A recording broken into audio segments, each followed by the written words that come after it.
And a warm welcome. You're joining us here at Hyde Park on Ada Derana 24 tonight. What would have otherwise been an election night for us here at Ada Derana, the Election Commission deems that the 25th of April is the most suitable date for elections.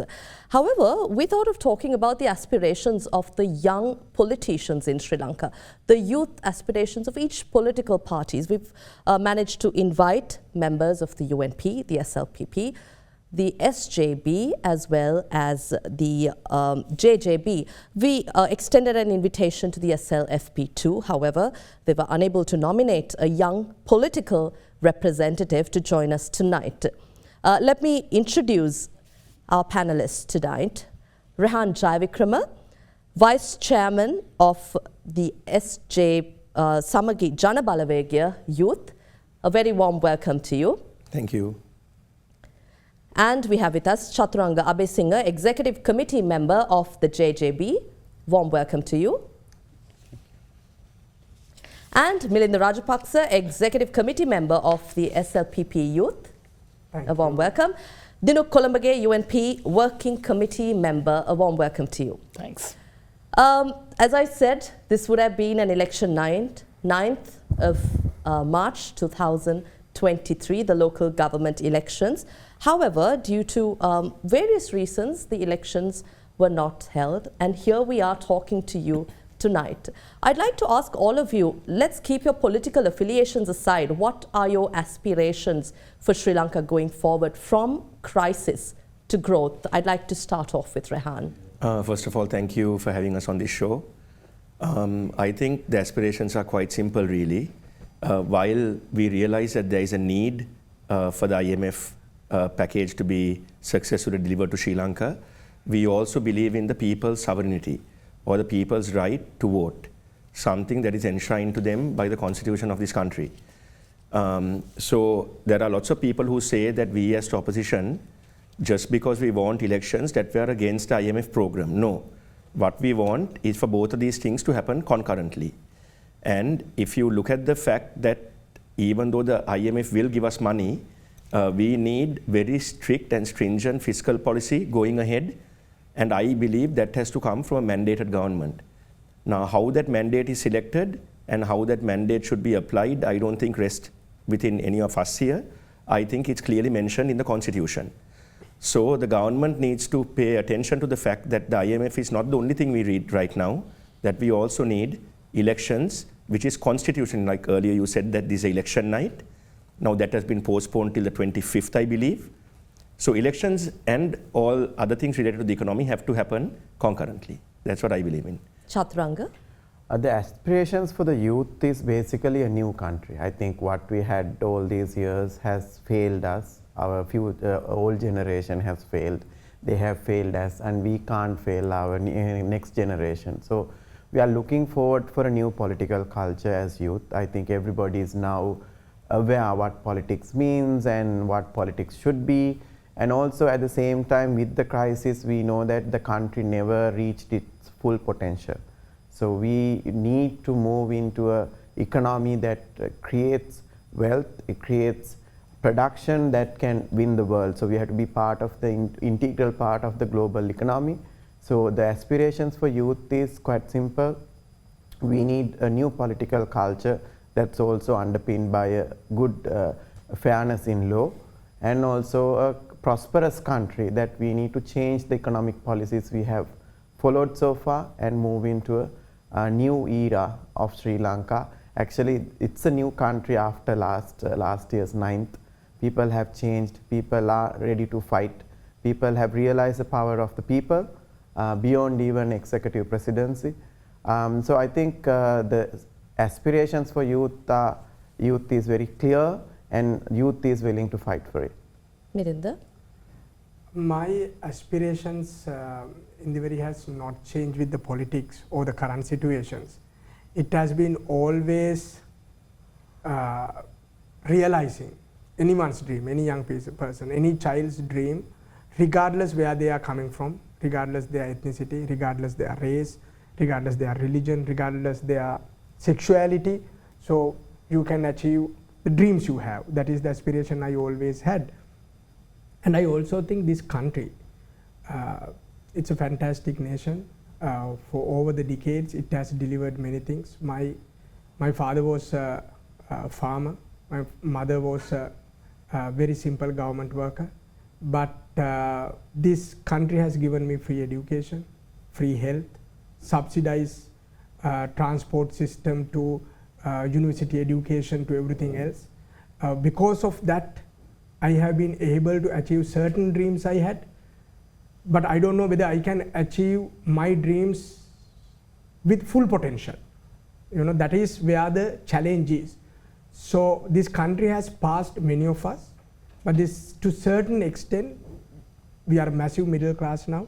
We are a massive younger generation with education, with political conscious, with active citizenship. Because of that, our inspirations have also grown up. So it's a ever evolving inspirations this generation has. In order to cater that, the system, when I say the system, to education, to health, to economy, everything needs to be recalibrated. So I think that is where we are. That's what as new politicians, as a new generation, this recalibration has to be done now with the support of many other stakeholders. And that is where we are. I think that is the role the young politicians should play at this very moment. Right. Dinuk? I think the aspirations have always been the same. I think the crisis that we're in right now in the country have accentuated those aspirations. When you look at the current situation now, we are facing the worst economic crisis post-independent Sri Lanka. But we as a youth need to look back and realize how we came to this position and learn from those mistakes and put ourselves on a path that's going forward. We should have very simply 3 tasks right now ahead of us as the youth. We have to ensure that there's some stability in the country. We have to ensure there's recovery. And then we have to ensure there's growth. Growth on a path that is sustainable. We don't want to just stabilize the situation and then have everything go back to the way it was, 2 years ago. Because we've been going down this path for the last 20, 30 years. It came to a head. It was always going to come to this situation. Why it happened last year, that's obviously up for debate. But we have reached that point. So I think our aspirations have to be, how can we make sure that what happened last year and what's happening right now in the country doesn't happen again. So, and that means that we have to look back to look forward. Faces we have tonight are potentially faces we will see in Parliament in the future. So what do you think we will do different? Your leadership. I'd like to turn to Rehan here. You mentioned about the International Monetary Fund EFF program. You mentioned that why the IMF is necessary, but at the same time, how reforms should be brought about. But your party leadership talks about why we should not go to the IMF, that your party leader is not bound to adhering to any decisions or agreements entered into by the current administration. So how do you think we ensure policy consistency in a country where we require urgent reforms and at the same time consensus among political parties to ensure that policies continue? I think that particular statement made by the opposition leader, an elaboration was made. Mr. Harsha De Silva elaborated on that speech that was made. And what he said was that what the opposition leader meant by that statement was that we are not duty bound by the agreements that have been placed on this government. What we basically said was that if the SJB government, and I think Harsha said this in detail, if a SJB government comes into place, that we will be negotiating on terms that will be more beneficial for this country. And honestly, I don't think that there is any harm saying that, because as a political party, we are also looking at the best deal that's good for the country. And when you look at the fact that the IMF draft agreement has not even been tabled in Parliament as of yet. Now, President Wickremesinghe said that it's going to be tabled after the initial staff level agreement is reached. Not the staff level agreement, once this agreement is reached, that they will be presenting it to Parliament. So what I think we were talking about was more on the lines of transparency. I think it was not in the a viewpoint that we don't need the IMF. Now, if you look at the fact that we have had multiple discussions at the opposition leader's office with members of the IMF almost every single time they came to Sri Lanka. And we as opposition party have told the IMF and requested the IMF to help out the country.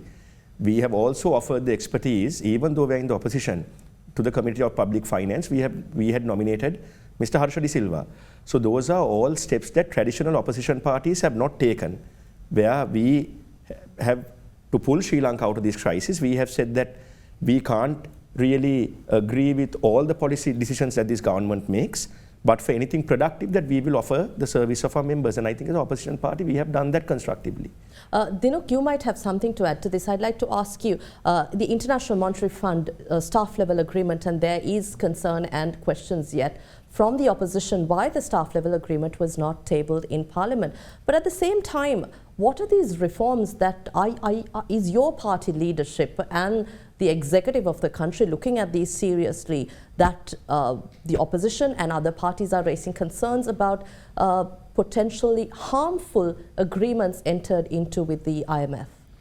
Look, I don't think there's any harmful conditions that have been entered into the IMF agreement. We have continually in Parliament requested that the opposition come forward, join us and work together to solve this situation. There have been on several occasions where opposition MPs have been brought and briefed on what the process is, what the progress is in terms of the discussions. And as it was mentioned by the President in Parliament today, that the IMF agreement will be tabled in Parliament. And then of course it is up to the Parliament to decide. If they're not agreeable to it, then they need to stand up and say, no, we don't agree to this. We want these conditions removed. They need to take responsibility for that. Right now, there's a lot of stories going around about the IMF agreement without anyone in the opposition seeing it. We have given them the opportunity, and we are going to table it in Parliament, and then obviously there will be the debate for it. And Parliament, who obviously reigns supreme over public finance, will have their say on the day. Milinda, you seem to be in agreement with Dinuk. Is this the consensus that is shown among the two parties in Parliament as well? It's more than a political consensus, Indeewari. SLPP has been always very clear about our political ideology. We are the biggest social democratic political party in this country. We have very clearly laid out what is our social development program, what is our social welfare program, what is our economic program, what is the priority we have been given, or what the level of priority we want to give to the national security. That has been always very clear, and we have never compromised on those values and those pillars which we laid out during our first political campaign or the political manifesto which we built. Even to date, we are standing up to that political manifesto which we presented to people, and that is the mandate which people gave us to be implemented. And even to date, we think the political mandate which was given by us from a democratic election is valid even to date until otherwise there is an election. That is why SLPP is very clear. Even today, we could have had the election. But SJB was just saying we need a legitimate government. Yeah, that is why we are saying any time you can have an election. You can see who has the legitimacy, who doesn't have the legitimacy. SLPP is willing to face that election. That is why we have been very clearly saying we need the election. And SLPP, even before that being SLFP, we have been always holding elections on time. So even at this very moment, we are saying election should be held on time, number one. Number two, today we are in a place, even in my opening remarks I told this very clearly, we are in a place where the reforms needs to be done more than anything else. And Ranil Wickremesinghe, being a very experienced politician, have taken up the responsibility of making a lot of unpopular decisions, doing these reforms whether certain small groups like it or not. And he has also given the leadership to the Parliament and the Cabinet to make these reforms. So now it is our responsibility, looking at the situation of the country, in what level we are going to support these reforms. Now this is where SLPP is very careful about. Now while we are believing in these reforms needs to be done and this must be supported, which we are always out to do that, same time being a bigger social democratic party, we have to ensure the social welfare of the needy people. And that is something we have been continuously discussing with, not only with the President Ranil Wickremesinghe, but with the World Bank, with the IMF, with other bilateral and multilateral donors and stakeholders. SLPP as a government, now as a party, we have always discussed and negotiated the welfare of the a bigger portion of the society. So if that can be matched, which President has also promised, which even very clearly we can see with most of the disclosed IMF conditions, that has been taken seriously. So we will support that program in that level. And if there is something which we can't agree, no matter what, if that doesn't align with the political ideology or the political manifesto which we presented, then that is the time we can discuss that in the parliament, we can discuss that in the cabinet, we can discuss that in the group meeting, we can discuss that with the president. There are many ways to solve that question, many ways to solve that problem. So let's take this in a more democratic way. That is our approach from the very beginning. Let's look at this in a very positive manner too. I'd like to turn to Chaturanga now. What is really the JJB's basic economic policy at this stage? You all have been more left-leaning, and at the same time, there are questions about how you're going to channel the wealth of free markets into a more equitable and social justice and equity towards that. So how does your party view this situation? So we have been very clear on our economic policy. So we live in a free world and also free market, a global trade. So what we have been telling is that the country should have a national plan for production, right? So whether it's services or products, every country in the world has decided these are the competitive advantages, and this is what we have done. And the government has to play a significant role in uplifting those industries. And we have been very clear in the recent policy explanation. We are working and we are fighting for economic democracy. So that means the private businesses or the entrepreneurs will do the business and the government will support that, right? The government's role is an active support, not a passive support. What has happened to our country is the private businesses in different industries have tried to reach the world, but they never got the required support or the legal framework or the investments or the technology or even the education that supports that reform. So we are very clear, we need to go forward from here. So there will be a national plan agreed with the industry and the government will support that. We've been very clear to say that from a state perspective, state will have a higher control in the financial and the energy sector.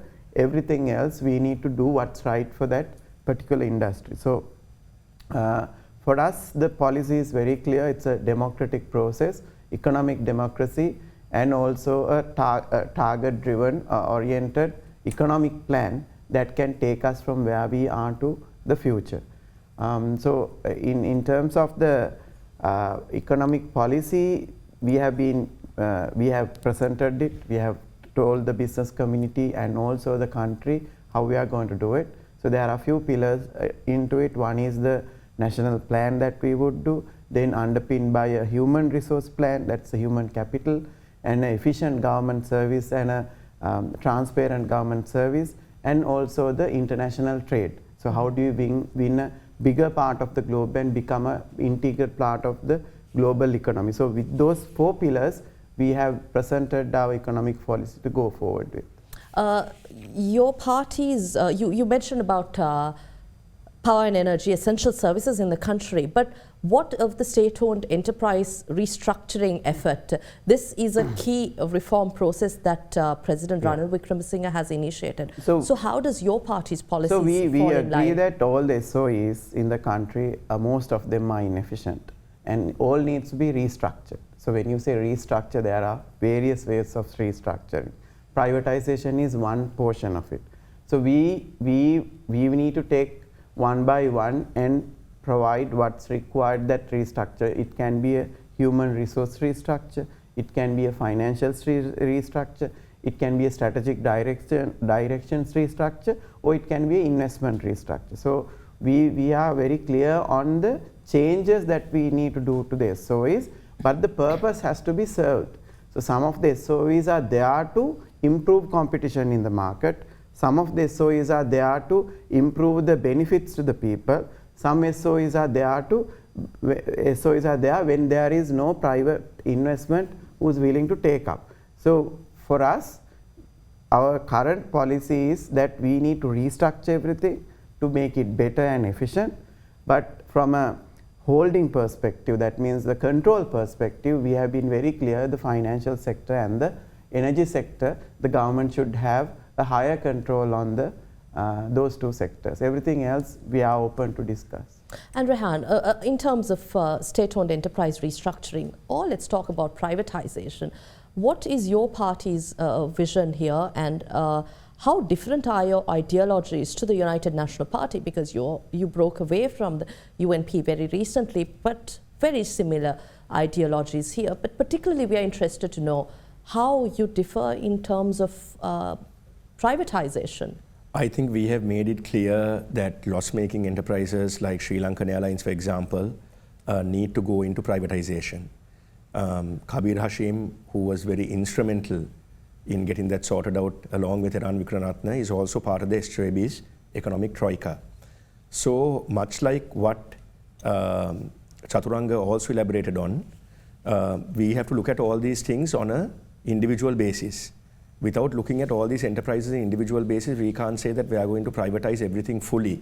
For example, if you look at Sevanagala Sugar, which is making billions of rupees as returns, we feel that enterprises such as that should not be privatized fully, but should rest with the state. So like I said, I think it all depends on an individual basis, and those are all things I think that's clearly mentioned in our economic blueprint. For anyone who's watching, our economic blueprint is available on the SJB official website, and I encourage those that really want to know in depth about what our economic policy is to look at that, because I think it's a very in-depth report. But I'm told that it's time for us to take a short commercial break here at Hyde Park. We'll return shortly.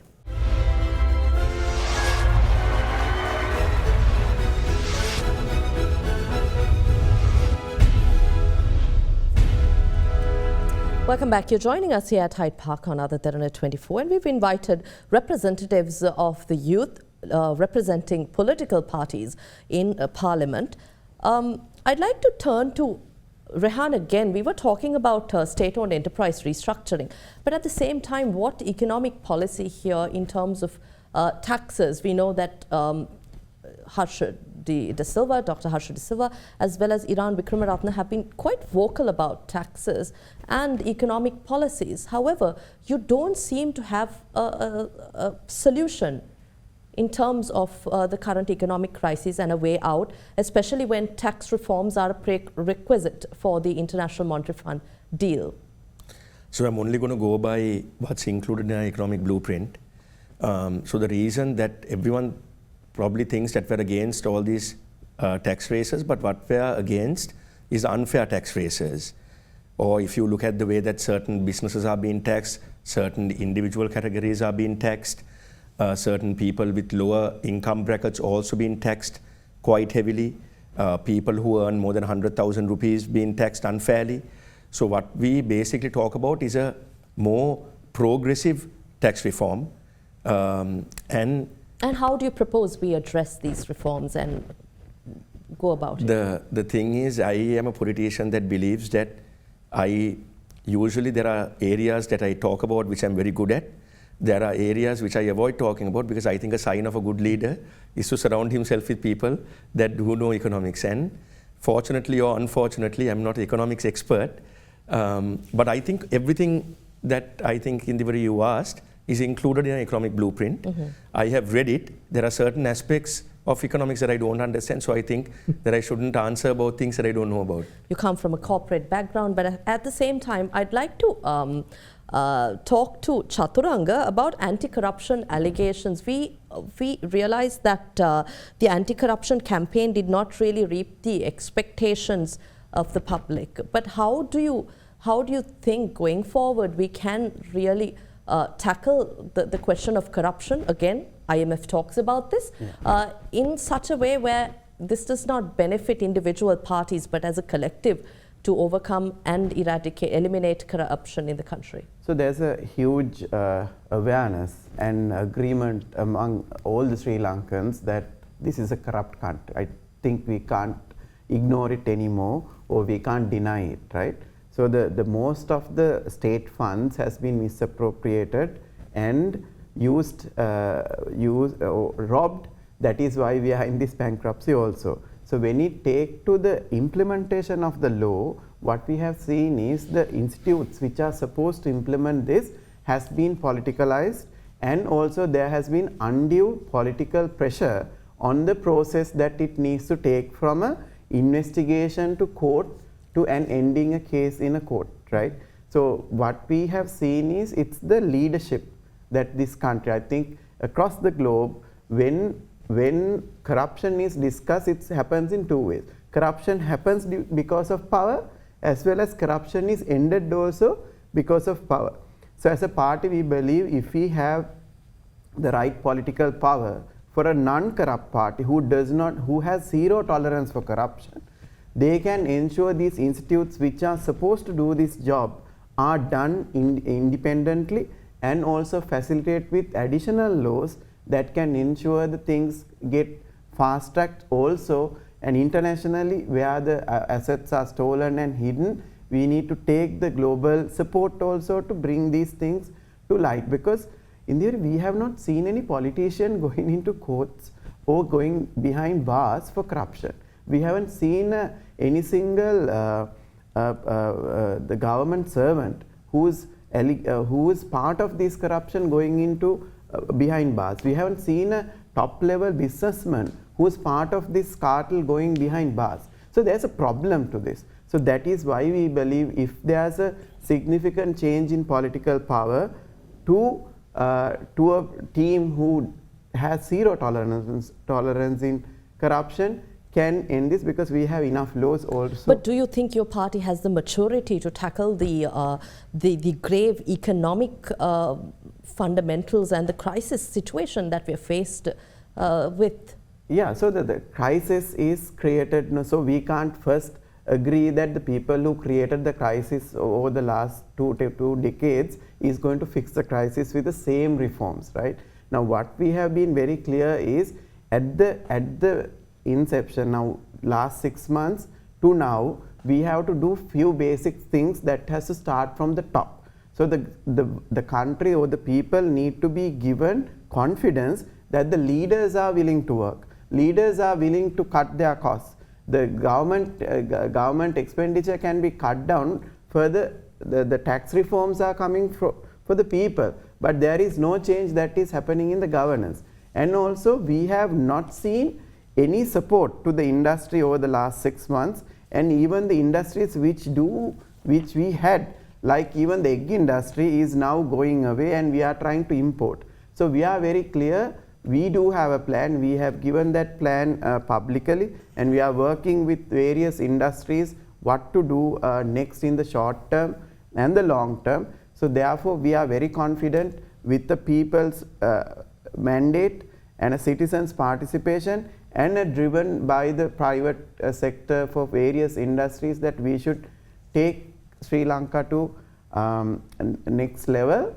Firstly, we have to end corruption, because it's not that ending corruption won't change the country, you are right, but without ending corruption and this political culture, we won't go anywhere else.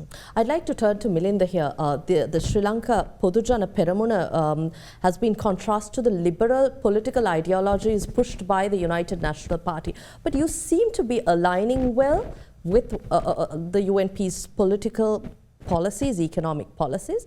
At the same time, how about the tax revisions and the question of tackling corruption?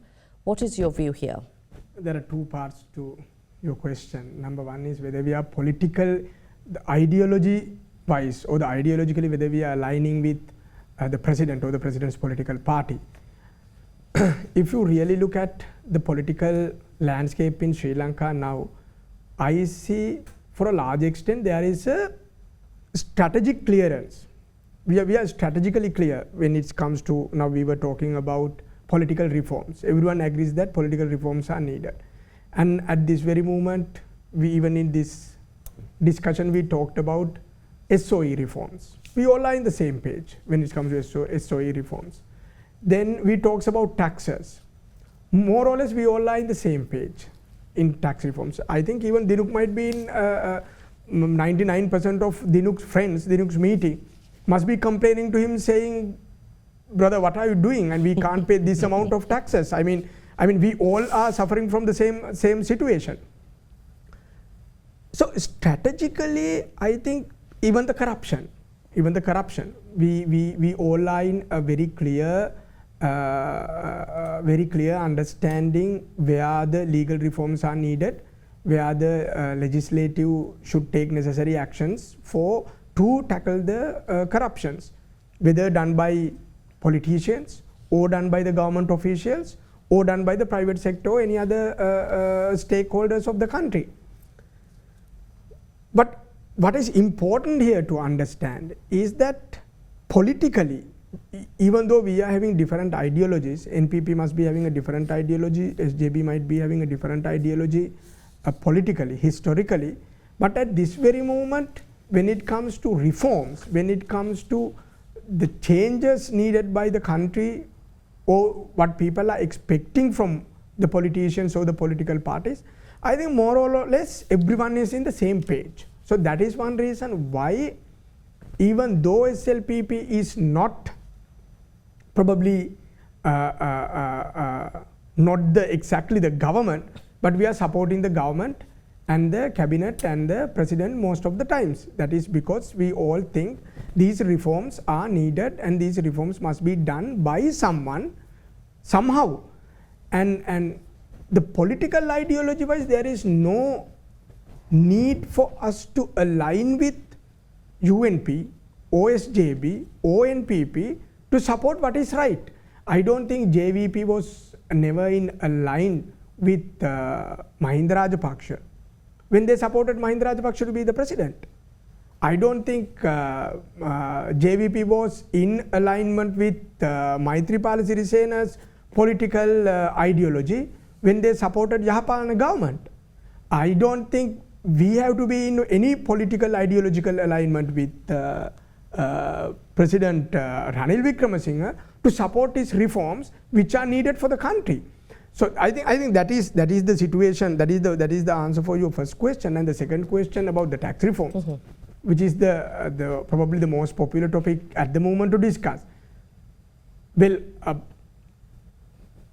one thing I have been telling always, I had free education, I had free healthcare access. I paid only 40 rupees per month to travel by CTB bus from school to home, home to school. Someone else had paid for that. Either some taxpayer in Colombo or World Bank or some loan provider to Sri Lanka.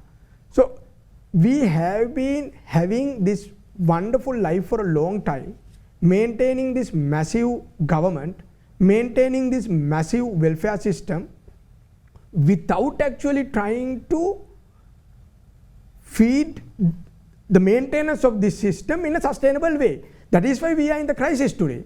So now how are we going to come out of this crisis? Two ways. Number one, you need a long-term strategy. Everyone is presenting long-term strategy.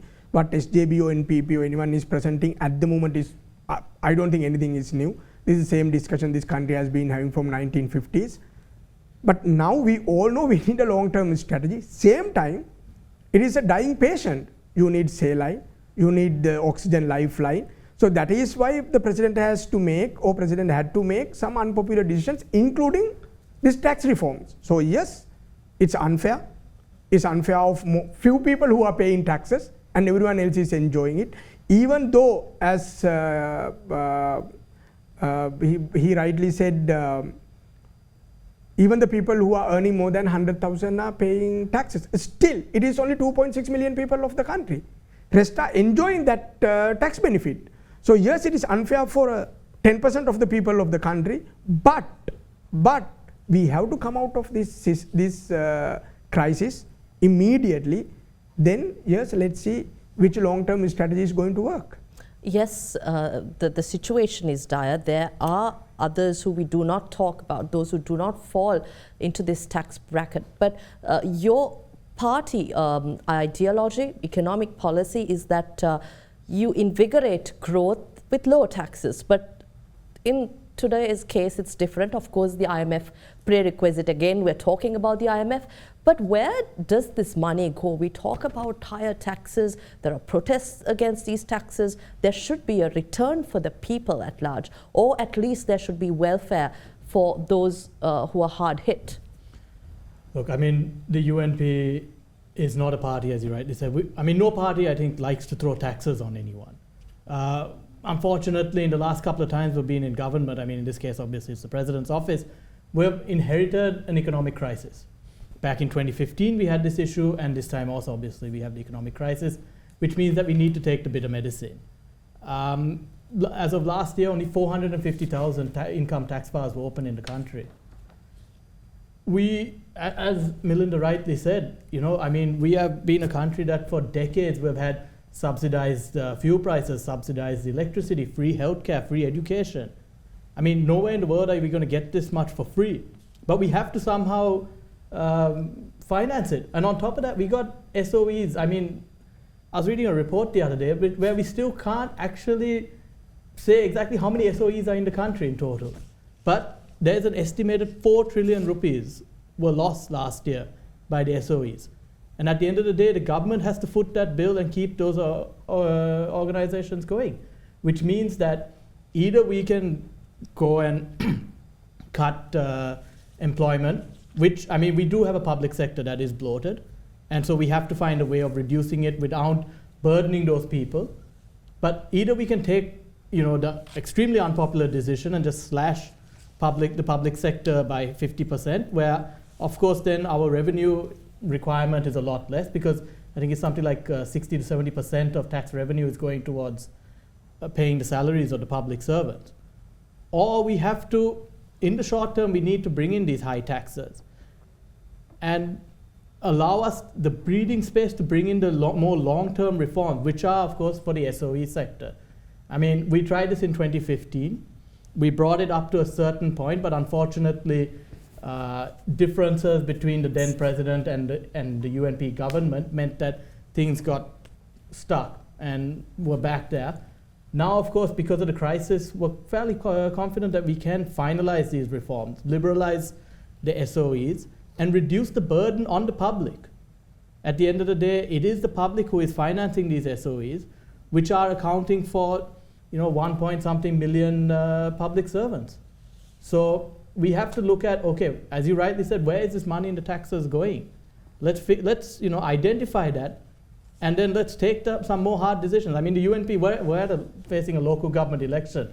The last thing we want to be is the party that introduced taxes during an election time. Everybody else has always looked to cut taxes or cut reduce cost of living. Unfortunately, we're in a situation where we have to be responsible now, which means that we have to raise the taxes so that, you know, not that we win this local government election, but so that next 25 years, we'll actually see a growing economy. Mm-hmm. We have to wrap up tonight, but I have a minute each for all of you. I'd also like to add a question along with your closing remarks, Rehan, about anti-corruption. And your leadership, your party has been talking about the right to dissent and regarding the ongoing protests as well. So how do you look to take your message across the country to the people while also understanding the situation that the country is faced with? The reason that a lot of people are protesting right now is because the executive is denying the people's right to vote. That is clearly evident. They are blaming it on the IMF. They are blaming it on the fact that the country does not have money. But then if you look at Argentina, for example, Argentina owes the IMF over $44.5 billion. They've gone to the IMF multiple times. The IMF have offered them a rollout of about $89 billion or $83 billion as of now. India has gone to the IMF 7 times since its independence, the last being in 1993. Pakistan has also been countless times, tried 22 times to go to the IMF. They recently, I think they secured or they are trying to secure a 1.3 billion rollout. All of these countries were bankrupt, but none of these countries postponed elections. So when you talk about protest, the only way to stop people protesting is if you give the people the right to express their dissenting viewpoints, irrelevant of whatever economic rollout program that is going on in Sri Lanka right now. So that is key. The fact that the government is delaying elections, the fact that the finance secretary of the country is telling the elections commission that there is no money, when if there is no money, then they should go to the Supreme Court and they should provide a balance or a balance sheet of how much the country has coming in, how much it's going to require for the elections, how much money they don't have. But even when you look at the SLPP, even though they say they want election, they still have not even gone to court saying that they require an election. The UNP definitely won't. The only 2 parties that have gone to court somewhat is the NPP and the SJB. And the SJB's petition is what recently paved the way for Supreme Court to say that these funds cannot be stopped. So unless the government figures out a way to hold the elections on time, we really can't speak about protest and giving the people the right to protest, because even the president of the country was elected due to a protest.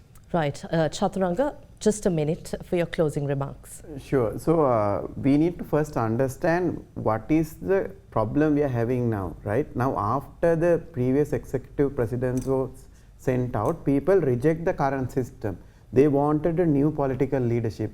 They wanted a new political vision. That is hence why even SJB and NPP both said, let's go for a common government, common program, and then demarcate the general election. That was the best solution we had. What actually happened was Ranil Wickremesinghe is ensuring the old regime is saved and the SLPP will get some life for political to appear before people again. So this is the problem that does not fit into the current situation, because IMF never said on the reforms. IMF said these are the areas that you need to improve: the fiscal deficit, the monetary policy and the exchange rate. So they set the guideline. But then if you are to do these reforms, you need a people's mandate. You can't hide it behind the rug and say that we are saving the country and we are doing all these things without a mandate of the people. Now, even now, Ranil Wickremesinghe can go to, the parliament can be dissolved and say these are the reforms UNP and SLPP is suggesting, this is what SJB is suggesting, this is NPP is suggesting. Right. So people should agree, because IMF also has to understand they should not go into the problem they had with Argentina, because after they gave I this, think, the government time changed. we have. Likewise. Thank you, Chaturanga. Melinda?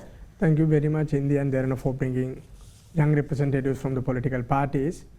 One thing very important from the SLPP point of view is we have been always pro-election, we have been always pro-democracy, we have always allowed and listened to the people's mandate, and we have implemented the people's mandate, and probably we are the recent political party which had the biggest political mandate from people, and that political mandate was destroyed without constitutional way of checking that. The constitution was violated, and more than 700 houses were burned down. One legislator was killed on the road, and same time, we as a political party, even to date, very much for holding the local council election or any other election, that is fine, and we respect whatever the decision coming from the Supreme Court, and we will adhere to that, we will respect that. But most importantly, what we are looking at the moment is not being a part of this power struggle, not being part of grabbing the power, but actually giving an opportunity for the legislative to put the country back into the right system. Thank you. Dinuk? First off, I want to say that the UNP has absolutely no problem contesting an election. Remember, we're out, we're not in parliament. So we are waiting for an election to come back, because at the end of the day, the 2020 general election, which unfortunately we lost, we only returned 1 seat, our entire manifesto spoke about wanting to go to the IMF. We predicted the economic crisis, and we laid out our framework of how we're going to avoid it, and if unable to avoid it, at least recover from it. That's the steps we're taking now. So we feel justified. What we said back then is now what is being taken up. So we have no problem with holding any elections. We filed our nominations. This matter, as far as local government elections, is before the Supreme Court. Whatever decisions taken, we're more than happy. We have no problems with holding. However, it needs to be the people need to be reminded that when the president took over last year, he said he's taking over only on one condition, and that is to stabilize the economy. So right now, that is our focus. Right. And as we said today also in Parliament, he said stabilize the economy, and then we'll go for elections. Thank you very much for your time here at Hyde Park. Refreshing thoughts. It was our decision to have young representatives of political parties to join us here at Hyde Park to talk about their aspirations for the country, the future leaders of our nation, and how we can maintain that discipline as a collective of political parties so that the 17th time with the IMF will be our last time. Thank you very much, Rehan Jayavikrama, SJB Youth Vice Chairman. Thank you for having us, Indeewari. Thanks. Thank you for your time. Chaturanga Abesinghe, Executive Committee Member of the JJB. Thank you. Milinda Rajapaksa, Executive Committee Member of the Sri Lanka Podujana Peramuna Youth. Thank you. Thank you. UNP Working Committee Member Dilu Kolambage. Thank you very much for your time. Thank you for joining us here at Hyde Park. I'll see you again next week at the same time with yet another edition of At Hyde Park on AdaDerana 24. Have a pleasant evening. Good night.